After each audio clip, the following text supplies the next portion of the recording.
Dr. Nader. I know that we did a whole bunch of these conversations during COVID. We learned how to use Zoom, rather effectively, frankly, and had some great authors and great speakers, including your brother, Ralph Nader, of course. But we were just talking a minute ago before we came on, and you said you'd never done this. And this is, and you decided to do this as a gift for young people, for society, to create a better world. Can you tell us the motivation behind the writing of this book? And of course, the book is about how to talk to tweens. It is about that.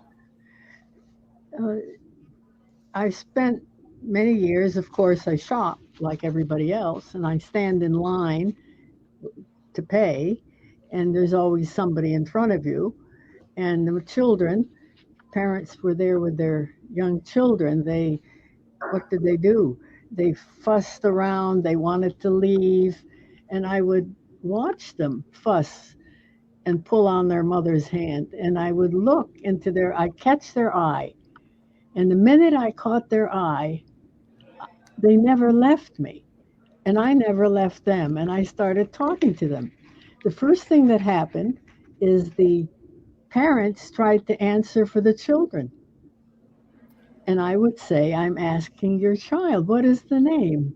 Well, the name is Mary, let's say. So Mary. And I'd ask her the question. And they'd answer, surprising the parents even with their observations. And why is it important to come and shop? What is it you're doing? Are you cooking tonight with your mother? And do you talk when you cook with your parent? Because my mother, found out what we were thinking by cooking with us. And that's why she wrote her little book, It Happened in the Kitchen. What is it? She got impatient. She's writing her recipes because we wanted to not to forget them. And she was writing them. And then she got impatient writing the introduction. And she said, oof, it happened in the kitchen. It all happened in the kitchen. I said, there's the title. There's the book. There's the book. And it was a bestseller. She always used to say to Ralph, I sold more than Unsafe at Any Speed's first printing. Good for her. I have a copy of it. And there are some great recipes in there. Yeah. And then later on, it came out in a publisher wanted to do Ralph Nader Family Cookbook. Yes. And it's really based on Mother's cooking. Mother's recipes, Mother's inventions, I must say. The cookies called 222s are an invention, showing her impatience. I don't want to have to remember and look at the thing, So she said, 2 of everything. That makes sense. And the baking powder. So so somebody had to sit down with her and, of course, do measurements and all of this. That must have been unnerving for her. Someone that's just used to. Well, I did the first cut with her. It was in 1974, believe it or not. And the minute actually she put her recipes down, she wanted to refer to them. Oh, that's funny. That's funny. That is funny. So the way we made sure it was correct is we went and cooked in one of the best. My friend Joan Claybrook, our friend Joan Claybrook, has a wonderful kitchen, loves to cook, loves to measure. And so they would cook every day with my nephew, Tadic. Would take Mother, they would cook together. He would take off after they did their final recipe for that day. And Mother and Joan would sit down and have tea and eat whatever they had done. So that was the story that happened in the kitchen. So how did this come about? This came about because Mother always talked to us. She always talked to us. And that's when she found out what we were doing in school, what happened, what needs to happen, and the like of it. And you were telling her everything because you were relaxed, for one thing. She wasn't quizzing you like a hard taskmaster. Yeah. And the book we're talking about here is Tweens, a book for you and your family. You are your own best teacher, Yeah. sparking the curiosity, imagination, and intellect of Yeah. tweens. Yeah. Who are the tweens? I know you define them The tweens specifically. are 9 to 11, the cohort. Uh, And that's before they enter their teenage years and the hormones start raging and they put their ideas on some other things and not learning how to teach yourself. And so you want to get them early in order to navigate the increasingly difficult time of iPhones and whatever is happening in their teenage years. It is how shall I put the book is an antidote to what's coming to hit them. And but go ahead. look I'm at sorry. look at screens so many hours a day. If you're looking at screens, you're not talking. And if I had to deal with youngsters today who are having problems, I have the image, Andy, of taking them to the garden where the worms are and the soil is rich and so on, watching the worms work, putting your hands in the soil. The minute you do that, you get to reality. Mm, yeah. And you start growing things yourself, and you may not want to go back to your screens for entertainment and whatever else, and for seduction, and for what I like to call the electronic child molesters. Mhm. They're Well, molesting kids.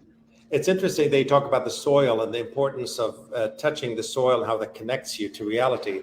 There are programs actually in inner cities where they take old abandoned lots and turn them into gardens and get ex gang members to get involved in planting. And once people start planting things in their neighborhood and watching them grow, violence is reduced.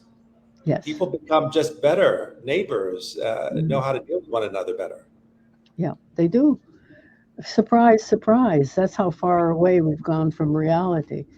And and it's interesting to me and also horrible to know that the Zuckerberg families and the Zuckerberg types who want to take other people's children and put them into the metaverse, as they call, won't let their own children have the screen time. Mm, interesting.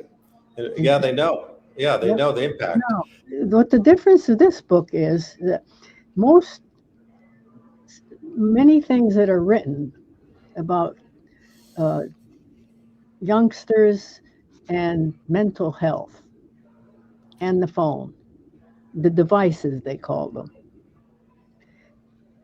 can be cured instantly by this approach.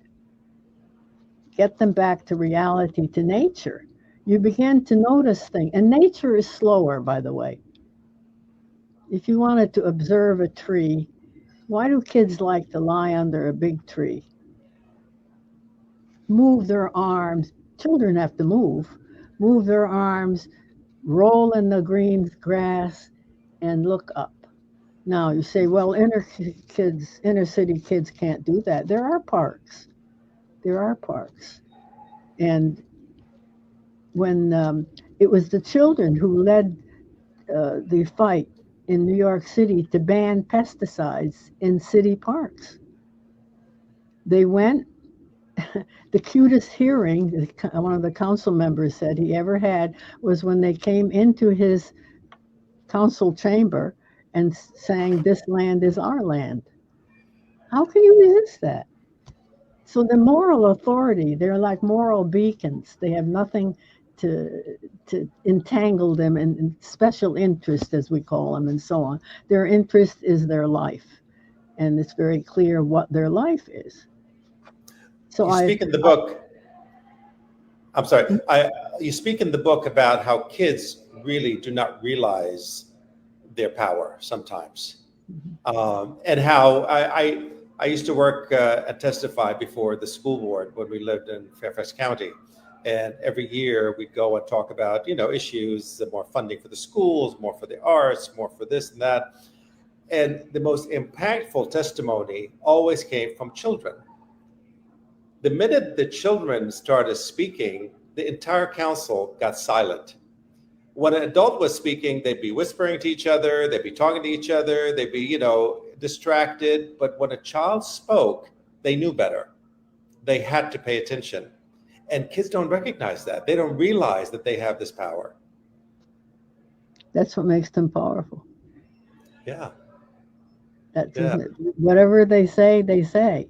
For example, in the book, the 11-year-old son of Joe Califano, who was on Lyndon Johnson's cabinet, he was a chain smoker.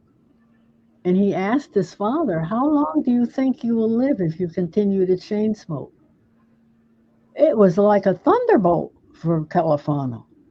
And it catapulted him all the way to establishing the Center for Addiction and Abuse. And, like a smoking, like smoking. And it's still going, and he's pushing 90, if he isn't 90 already. I mean, out of the mouth of babes. Mm-hmm.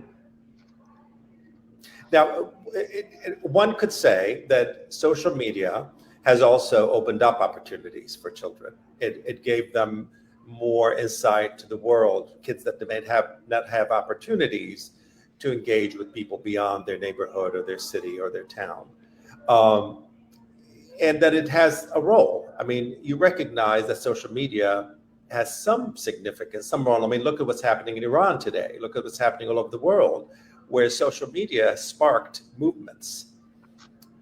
How do you balance between, the overindulgence and the commercialization that oftentimes I think your book speaks about, versus the positive attributes of social media and having a cell phone at the ready? Well, you have to be 21, I think, sometimes a couple of years older to get a car license, a driver's license. True. And here you have a machine that's driving you crazy. Mm-hmm. You, the child, you, the parent, fighting over screen time. Well said. So on. And they don't have to be a certain age. I think they should be a certain age. Now, in Europe, I don't know what they understand that we don't, but the Baroness Kidron went to Silicon Valley and told the heads of the big tech companies, "Stop it. Don't come to Europe. Britain has much safer laws for children." California now has passed the most instructive law for keeping children safe. They call it keeping children safe, just like you do car safety, product liability. That's a different approach, but it's just California. We hope it's a pace setter. Yeah. I remember years ago. We work really hard as a society to disempower children. The way we teach them, the way we teach even civics, is really disempowering. I remember years ago, Ralph put together a conference where he brought social studies and history teachers, middle school teachers, to Washington, D.C., to show them how to teach civics in a way that empowers people as opposed to the way that it disempowers people. Oftentimes, we teach those types of things from the top down. We have buildings that are big with big doors and big columns and make it very scary for people to get engaged and get involved and question authority. Your book speaks to that. Can you speak more about how society has created a situation where kids and even as they grow up, they feel disengaged from their own the reality that they live in, and they feel disempowered in trying to make a change that is necessary sometimes in their society or in their home or in their neighborhood? Yeah. I remember the story I want to tell you here. The lady who typed the manuscript for this book, first typed it, said to me, her 10-year-old grandson had a video game he was playing, and she didn't want him to play so much. She thought she was mitigating the consequences a little bit by playing the games with him and hoping they're safe. And but when she was typing this manuscript, she said to him, "Joey, who's raising you?" He was playing in this game, and he said, "Mommy." "Who else?" "Grandma." Talking to her. Yeah. "Who else?" He looked perplexed. She said, "How about that instrument in your hand?"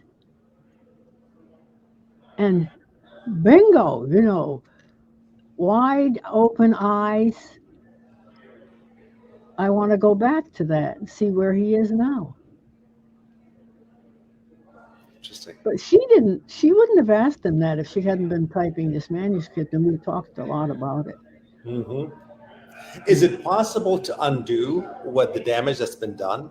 How do you put the genie back in the bottle, so to speak? Parents are very important and teachers are very important. That's why I like this book in the schools. Mm. I'd like them to put aside these mandates Mhm. that the state hands down.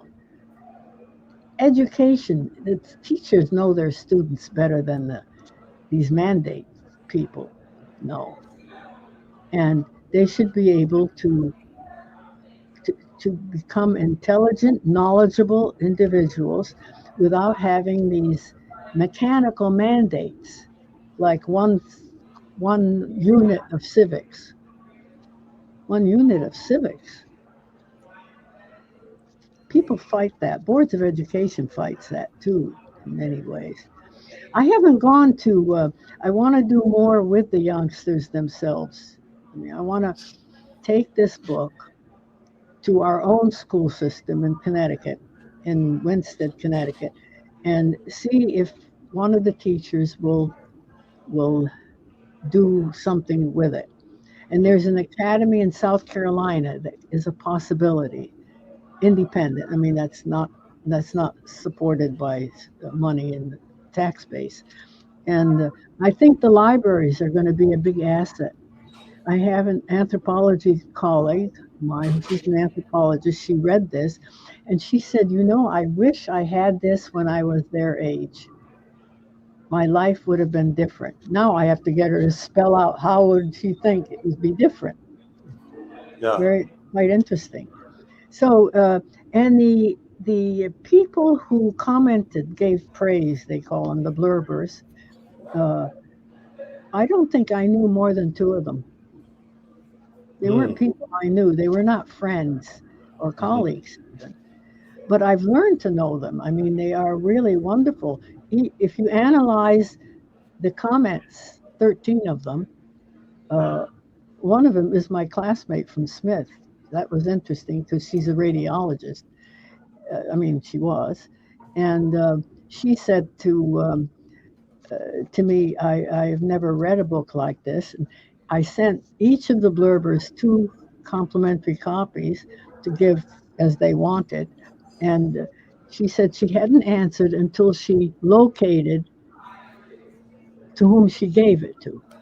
And she picked two examples from her own family. Very interesting letter. Now she's going to tell me what they think. That's Very good. important. Get the feedback. Absolutely. Yeah. Have you And go ahead. And you see, families don't know how to talk to each other anymore. They're all rushing around. Two parents working, if there are two parents, or you have single mothers or single parents, and they don't sit down to dinner anymore. They Mm. run. They run on the run. That's why fast food is so you know damaging. Well, first of all, you should sit down at dinner and have conversations with your parents. You discover things about each other. They even discover to know their children better. Mhm. They send you I to school. They there's send them. some There's some beautiful comments from different folks, as you mentioned. One of the most interesting one was a professor at, he is a professor at the University of San Diego Law School, Professor Robert Feldman, right? Yes. He said, all in all, this book is full of wisdom, more than any other I have read in my 76 years on this earth. And it is written with subtle humor and the clever use of examples. I wish I could have read this to my two sons. None of us would have fallen asleep, and all of us would have grown wiser. Yeah. And that's remarkable. He's a public interest lawyer, professor, and he heads the Children's Advocacy Institute at the University of San Diego. Amazing. So he advocates for kids. Have you had a chance to talk to tweens specifically about the book and some of the things that you write in there? My grandniece called me up. She's reading it. She called me up, and the one thing she wanted to tell me, because there's a quote from Kids Post, the Post puts up, the New York Times, and so she wanted to tell me, kids like to be part of the conversation. If you remember that part of the book, kids like this, that I quoted it, and she wanted to especially tell me. She said, "Cousin Claire," she said to me, "I can handle the truth, even when it's painful." Oh wow! I love it. I love it. Now I would never have picked that up. She did. Yeah. I can handle the truth. I'm big enough, old enough, wise enough. That's what she was telling me. Yeah. Well, I mean, painful. Too often, I think when we see kids, for example, I've noticed that when you see like somebody's children, they walk in. If it's a girl, you automatically say, "Oh, how pretty you look," and if it's a boy, "Oh, how handsome you look," or "What sports are you playing?" We never ask them, "What book are you reading?" Or "What's your favorite subject in school?" Or those types of things. I think that seems to be lost oftentimes. Well, I'm getting feedback. If there's a family I know, and they have twins who are 10 years old, one boy and one girl. So I gave them I said, read the book and tell me what you think. I want feedback. And to the parents, I said this too. The girl is she's halfway through. She hasn't given me feedback yet. And they said, and then you can talk to the author. But my grandniece, who told me she can handle the truth, I would like her to do a review of the book. And she will ask me, "What's a review?" I said, "Ask your grandmother. She's a professor of anthropology, and she can tell you what a book review is." Wouldn't that be fun? Absolutely. Absolutely. Yeah. To get a review from a tween would be great. I mean, published anywhere. Full circle. Actually, and like you said, people will really pay attention to that. You might have some, you might have Ralph give a review. People may or may not read it, but if a tween reads it, writes it, people will pay attention for sure. Yeah. I mean, look at the young lady that spoke about the environment. Greta Thunberg. I mean, she was at 9. 14? At 9. 9 years old when she started to teach herself. Which is right. So, and then she spoke before the UN, and people paid attention. I mean, that's the power I think that kids can see in their own selves. Now, Autumn Peltier, also an example of a water warrior from one of the tribes. Yes. And the tribes are interesting. The Native Americans, as Winona LaDuke points out, they are intergenerational to begin with. They expect their youngsters to grow into leaders. Isn't that interesting? Now, Winona wrote a very nice excerpt for the book as well. Yeah, and she told me that. She said that's in the culture. So there's so much. The reason this cohort is very important now. It was pointed out by Nicholas Ashford, MIT, in his comment. They are arguably the most important generation of our time because we're running out of time on the planet. And it's when they become the leaders, they are the leaders that are going to help us in or out of it. That was a very important thing. And he found it exciting, and he was going to recommend it to his 10-year-old grandson. But I said, boy, in our family, you wouldn't say I'm going to recommend it. You'd say, read it. I'm going to mandate it. Yeah. Yeah. Now you go through a lot of examples in the book, dozens of examples of different things. One of the things that stuck out of my mind in reading the book was about the dictionary and the importance of the dictionary. Can you speak a little bit about that? Yeah, and I don't mean online either. I mean, you hold it in your hands. We buy dictionaries and give it as gifts.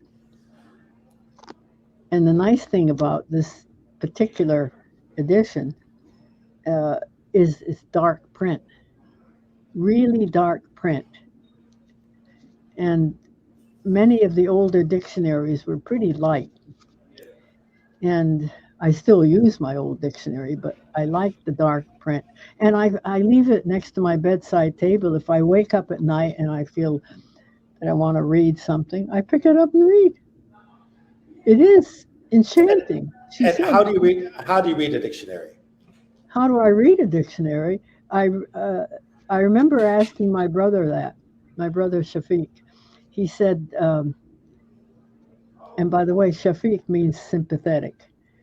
He was a wonderful big brother who put his arm around the young and taught them. Anytime he opened his mouth, he was teaching us. And we used to say he was an old man at 17. An old soul. Yeah. Wisdom. He had a lot of wisdom. And he was a born teacher. I mean, he wanted to share with anybody, grown up or not, or young. And how did he deal with the dictionary? The skin of a thought, he said. He would see what it meant, go to the root of the word and where it came from. Yeah. And so we valued that. And then came the Encyclopedia Britannica, and then came the Encyclopedia of the Social Sciences. And now it's Google. Now it's Google, yeah. But I like the encyclopedia. I still go to the encyclopedia. And by the way, that's when he taught us that not everything you read in the encyclopedia is necessarily accurate. And that I gave the example of the how they used to say that the Hawaiian Islands and the Queen, we displaced her. They didn't ask us to come in. Mm-hmm. Yeah, and it's interesting because not everything you look up on Google is accurate either. But yet people, say you can Google it and you can find anything pretty much. You can find anything about anything to confirm your belief on Google. Yeah. And really, there's no common truth. There's no reality. Becomes very foggy. Fungible. Yep, absolutely. And that's why you have people that speak. They have their own truth that is different than the reality of what ought to be. So I wanted to go a little bit to the idea of self-discipline and some of the need for kids to understand what that means and how to use it. And you bring up the examples of very well-known people like Helen Keller, like Benjamin Franklin, like Frederick Douglass, and people like that. Speak to that a little bit about the idea of self-discipline. What does that mean, and how do you cultivate it? You cultivate it by using it. If you go deeply into a subject or you stick with something,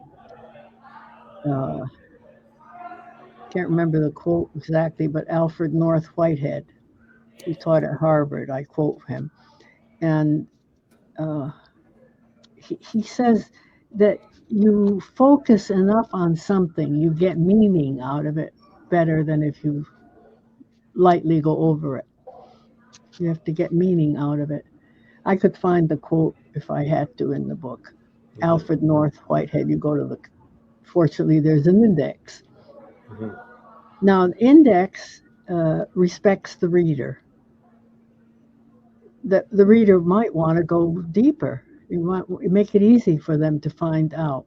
There's a proverb here that you might like a lot, Mhm. and let me see if I have it from.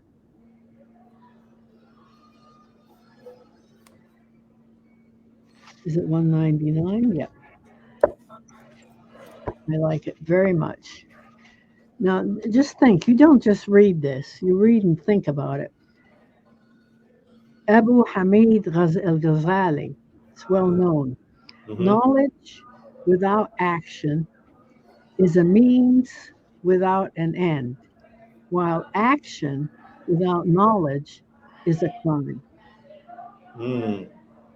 Oh, It means that's deep. That is really deep. knowledge without action is a means without an end, while action without knowledge is a crime. Yeah, we've seen that play out. That's for sure. Yeah, I Yeah. like that. Very timely. Why Yes. do we go to Proverbs? Because they've met the test of time. Yeah. Yeah. So what is special about these folks that you mentioned, the Helen Kellers of the world, the Benjamin Franklins of the world, the Frederick Douglasses of the world? What makes them unique? The reason I use them is to show, I'll throw I'll throw your brother in there as well, Ralph Nader. yeah, well, let's stay with the historic. Well, we're getting to be history, aren't we? We did celebrate the 55th anniversary of Unsafe, Right, exactly, exactly. um, uh, which, by the way, they put out a report. That's very interesting. Ralph never liked just patting yourself on the back for what you have done. What's still left to do, let's say on auto safety. And they Mm. put out a very nice report, not just Ralph, but the group still working on such things. And it's very instructive. There's still a way to go. You celebrate what you've achieved. It's what my Mm. father um, defined patriotism. Mm. They never liked the newcomers, never liked uh, him to talk about, criticize this country. For them, it was an opening, wonderful new life where we're a business, we're making money. And so he said, and so they said, if you don't like it, leave it. Mm. Love it or leave it. And the way he answered them right then on the spot, it was at a gathering. He said, look, I like it so much that I have to criticize what I don't like. Celebrate Absolutely. what you do like and criticize what you don't like. A way to go. Well, that's the definition of patriotism. It's not just waving the flag. Absolutely. Yeah, Well, it's interesting. I always say that immigrants are the insurance policy for this country because we see when things start to go wrong first, yeah, yeah, and then we raise the alarm bells much earlier than yeah, people that have been living here in the stew for all these years. yeah, yeah. Uh, That's very good, Andy. Yeah, that's very yeah. good. So we have a There's, few questions from our. I'm sorry. Go ahead. We have some questions from the I want to audience. just Go ahead. point out, um, I don't know if I can find it right away, but Frederick Douglass, uh, let's see here.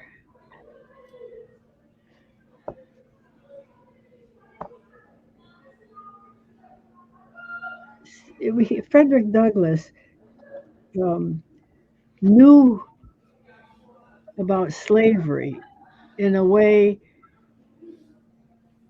it's like he didn't have to experience it to know how brutal it was. It's said much better in the book by Yeah, I him. mean, But he did experience it, obviously, He did experience it, yeah, but he knew it before he even experienced it, yep, yeah, how I see. brutal it was. The way Yeah. it's said, it's very deep. So you Well, want the reader, and there's where the families come in. 9 to 12, that's pretty young. Right, so I made it for tweens and their families. So it mm, provides them with all kinds of, I mean, if you took the table of contents, well, I call it that, all these 54 items, yeah, sections, yeah, narratives, we're called, um, you have a conversation at the dinner table. yeah, Just read it all together and then talk about it. yeah, 54 conversations at dinner. You'd want people coming to dinner. yeah, I'm going to yeah, try that. yeah. So let me ask you some of the questions that the audience have. Yeah. It says, Claire, any direction in how to speak to children about multiculturalism and give them a more positive outlook on it? About multiculturalism? Uh-huh. Well, How I do you mean, what we call align diversity. kids? Yes, to accept people that are different than they are, who have different ideas than they are, who come from different cultures and different Well, backgrounds.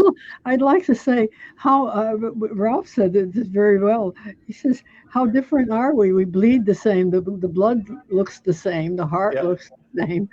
I mean, we're made the same. yeah, We're yeah, just not raised the same.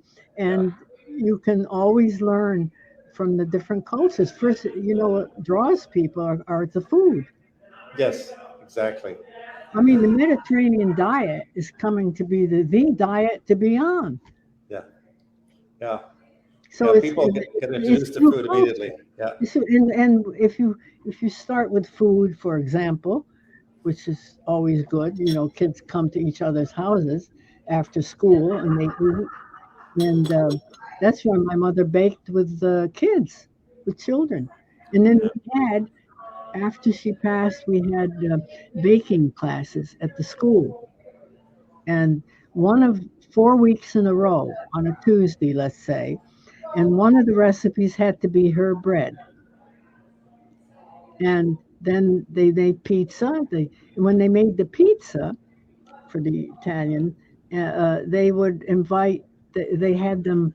I had them invite somebody to come and eat it, like for supper, Uh-huh. and pick them up and take them home. And they had to learn how to have a guest and introduce them to the children. So whoever the relative was, the father, the mother, the grandmother, or whoever came for that child, then would be introduced by the child. And that was the first experience they had introducing a parent to their schoolmates. Interesting. Yeah. How Um, to be a host. I have another question. It says, have you ever thought of hosting a podcast with tweens or teens to explore these ideas? No, I haven't. It'd be really interesting to do, actually. To be in conversation with young people. This is from Sam Simon. To be in conversation with young people to get their take on some of the ideas that you present in the book. Who asked that question? Sam Simon. Oh, no, Yeah. I haven't done that. Well, there goes the device again, right? I'd like to try it in our library at home Uh, in Winstead, where I'm face to face and um, when we can get face to face again. But I don't know. But I'd like to get a teacher to try it. mm. I really I would think, like to get a yeah. teacher. I mean, podcasts are a really great way to open up your imagination as well, because Yeah, you're using your auditory senses, and you're able to imagine things that a screen is not there. You know what I yeah, mean? yeah, yeah. Yeah, No, I I do. always love listening to podcasts because it gives me new ways of envisioning things that Yeah, otherwise yeah. may not be there. And what are Um, you doing? Do you have a podcast yourself? I don't. I do these conversations sometimes with notable authors such as yourself, and We have them online, so they stay online for a while. Good. Yep. This is a really interesting question somebody asked. It doesn't have a name of who asked it, but it says, do you think at all of the younger Claire, when writing this book, did you do any inner child work to write this book to connect with teens and tweens? No, I think it's just in the grocery line is where I got the idea. And then Oh, I come home and talk about it, and I remember Ralph saying, well, why don't you, he encouraged me. yeah. That's why I have, he saw that I had a great penchant for these children. And then the more I knew about the device and the mental health consequences, the best way out of mental health is to use your mind and uh, and your creativity and all the assets they have. And we say the subtitle is sparking the curiosity, imagination, and intellect. I don't want to leave out an essential ingredient, and that is their practicality. Mm. That's why if you stop smoking, you stay healthier you live longer. That's practical. Seat belts. Margaret Mead pointed this out. Uh, they were the ones who got over after their parents to put the seatbelt on when they first went in. So how can you tell your kid you're not going to put your seatbelt on? Yeah. Very Exactly. interesting. So the help came from the youngsters Yeah. because they're very practical. Saves lives. You put your seatbelt on. The book we're talking about here with author Claire Nader is Tweens, a book for you and your family. You are your own best teacher, sparking the curiosity, imagination, and intellect of tweens. Somebody asked, how can you get this book into schools' reading lists? I know that you talked a little bit about this, you touched on it, but um, this should be part of a reading list because it is a foundational book, right? It's Yeah, a how-to book, really, yeah, for young people to be able to understand and believe in themselves and feel empowered. I mean, that's it's the only thing they need, really, and then they can figure out the rest, yeah. right? Yeah. It's a guide. I like to call it a guide rather Yeah, than a how-to. A yeah, guide to teaching yourself, to getting out of a funk, mm, yeah, to and that's why you want to do it earlier before you go into puberty, because mm, you need that oomph to show your teenage self. It doesn't have to be like that. exactly, exactly. What advice do you give to parents in this book? Well, my mother used to say, and I think she's correct. Uh, American parents, because my parents came from Lebanon, American parents are afraid of their kids because when they ask them do this, they'd say, "Okay." Were you waiting for permission? What if they say no? It's not okay. Mm-hmm. You don't want to get yourself in that position. She said, "You just say you want." For example, eating food, we never fought over that. You ate what they ate. We ate what we ate. My father and mother ate a meal. We ate with them. You didn't each get to have your own special meal because this one didn't like this and this one didn't No, like that oh and so no, on. that was not allowed. No, you're nuts. Yeah, And nobody, when we were growing up, nobody went out and got fast food. yeah, You know, so you want to know that there were hardships, of course. I mean, we were very conscious of having enough money, and therefore there's where values came in. mm, That you had to save up money to go to get higher education, and we did. And we did. And my father always said, when I was in graduate school, I said, I can get a scholarship, Dad. But you always said if you can pay for it so somebody who can't pay for it can get a scholarship. So we did that. Oh, very good. Very good. Great Yeah. values, really. Yeah. I I know that both of you and Ralph have spoken a lot about your father and your mom and the impact they've had on your lives. It's profound, and you see it. Very fortunate. We are very fortunate. When Ralph, people would ask Ralph, how did you get into this line of work? He said, well, the short answer is I was lucky in my choice of parents. I He love solved it. everything. You didn't have to explain anymore. Yeah. Well, And I then want when my mother would say, well, what's your son doing? He's just working on this. Uh, and she said, well, he seems to be focused, and I would say he's married to his country. to. Hmm. And you can't do the kind of work he was doing and have a family. Yeah. It's Yeah, all exactly. absorbing. That's absolutely true. That's So she absolutely said true. he's helping other people have safe cars to keep their family safe. Mm. She was very focused and very, she'd have, of course, we were different. We were immigrants and in a Yankee town, it was then a Yankee town. Well, there were Italians and Poles, but the power was in the hands of the Yankees. Hmm.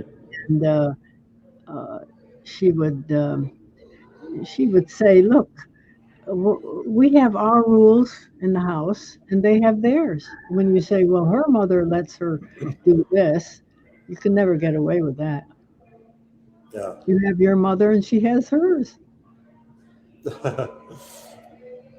Well, Claire, this has been a delightful conversation. The book again is Tweens, a book for you and your family. You are your own best teacher, sparking the curiosity, imagination, and intellect of tweens. And we have it available at Busboys and Poets Books. If you purchase it through our online, you'll be able to get a signed copy by the author. So we really do appreciate you. Any final words you'd like to say? I'd like to after we're done speaking, we have a special guest that we're going to have on for a few moments. Ralph Nader will come on and say a few words. Oh, that's nice. Can I hear him? I think you He's can. he's going to Absolutely. sit where I sit. You mean? I don't know. I think John is organizing that. Can we Does he get can know? we get can we get Ralph on for a moment? There Yes. he is. Hello. See, Hello. Like you're that. in the same triangle here. How are you? Fine. It's so good to see you, Fine. Ralph. Fine. Yeah, well, I'm a little biased, but this book is about elevating conversations in the family. It all starts with conversations with these kids. They have enormous practical idealism, curiosity, and we allow these corporate hucksters, whether it's the junk food companies or the internet companies, to bypass parental guidance, direct market, and exploit their vulnerabilities of these kids. They're spending 5 to 6 hours a day with that iPhone connection, separated from their families and their communities in what's called virtual reality, now the metaverse. So this is a call for action directly to these tweens, because we know their moral authority once they understand what's going on in the world, and they start doing that at age 9, 10, 11, 12. And so the book has 54 different topics, all of which stimulate conversation. Like, how when kids talk about they're being smart, who's smart, they usually talk about test scores or grades. And Claire said, well, are you smart about protecting your own body's health? How about being smart about how these companies are exploiting you with bad products and violent programming? How about being smart? What's a smart voter? So she shows that there are a lot of ways of being smart. And she keeps expanding their frame of reference because they're into themselves. And the narcissism is exploited by the Facebooks and Instagrams and all the rest. So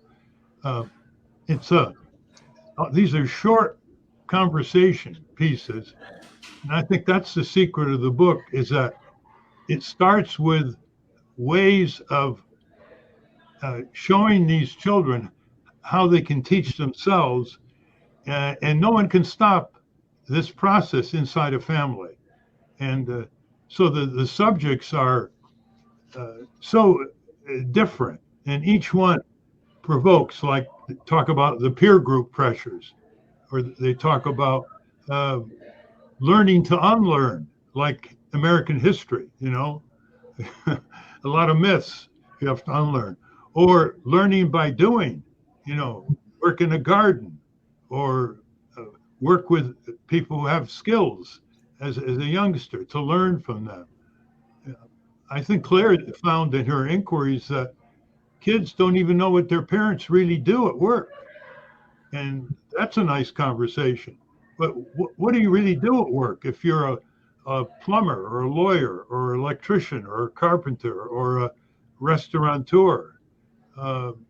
The quality of conversation, we know, can be very short, nasty, sycophanty, empty, and that's really shortchanging these youngsters. There's an old saying Claire has in the book. That is, if you have a low expectation of these children, they'll oblige you. But if you have a high expectation, they'll surprise you. And there's a section in the book about a fifth grade class in a low-income area in Chicago some years ago. And the teacher said to them, well, we're going to have a year's project. What do you want to pick as a project? And they all said in unison, our school, it's crumbling. It's falling apart. The desks are broken. We don't have a cafeteria worth anything. It's freezing in the winter. We want a new school. And so he said, okay. And he had them all develop little videos and of their own making. And they got press in Chicago, and it got to the aldermen, as it's called, the local government. And they didn't get a new school, but they were transferred to a better school. You see, that it was interesting to see the interaction of the moral authority of these children to the adults who felt either ashamed or guilty properly. You have all these skyscrapers and all this wealth in Chicago, and they can't provide decent physical schools and materials for these children. So, and the author, Ralph, wrote a book. The teacher wrote a book called Spectacular Things Happen Along the Way. Yeah, it's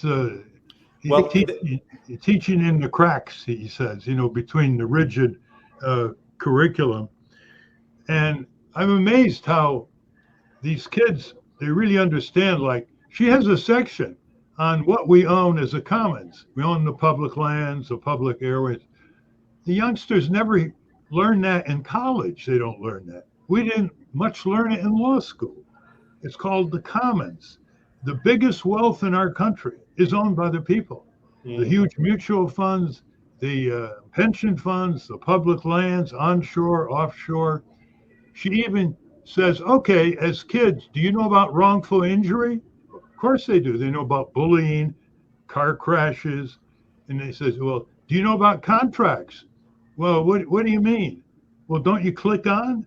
When you click on, you're tied up with these terms and conditions on your computer, on your iPhone. So she teaches them the fundamentals of torts and contracts. I mean, we're shortchanging these youngsters terribly because they're just marketing objects for exploitation. Put the junk food in them. Put the junk drink in them. Obesity, diabetes. This country is very cruel to children.